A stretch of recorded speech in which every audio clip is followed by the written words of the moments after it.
انت عارف ان انت ممكن تسافر سوريا وانت قاعد على النيل في مصر عادي جدا، بان انت تجرب الاكل البيتي السوري. وده بقى عسليه اللي هيقول لنا الاكل السوري ده كله عباره عن ايه. دي سلطة فتوش، حمص مع دبس الرمان، حمص بالجرجير، حمص سادة مع زيت الزيتون، سلطة السلطانة، خس مع تين كاجو مع صوص خردل بالعسل. دي كبة نية بينزل معاها النعناع فريش. بص، هما قالوا لي ان علشان اكلها بجيب النعناع وافتحه، وبعدين اخد حته من دي احطها عليها كده. تعال نجرب كده، بسم الله.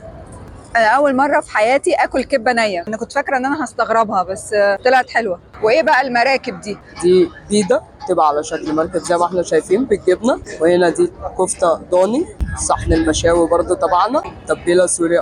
اللحمة كتير ممتازة جدا. ده عباره عن ايه بقى؟ دي عبارة عن فتايل دجاج مع الكاجو مع بطاطا كيوبس مع صلصة طماطم بفلفل. دي السمكة الطرابلسية مع الطحينة، بياخد سمك عمور مشوي بينزل عليها صوص طحينة ولوز مجروش. انا بقى اللي هقول لكم الطبق ده اسمه ايه. ده اسمه بسمشكات. دي اكله سوري قديمه تقليديه جدا، عباره عن قطعه لحمه محشيه لحمه برضو بس مفرومه، ملفوفين على بعض ومشدودين بخيط، ومحطوط عليهم صوص الدمجلاس زي ما انتم شايفين كده. وطبعا بقى لازم نختم بالحلويات، واشهر نوع حلويات عندهم هو الكنافه اللي بالجبنه، خطيره.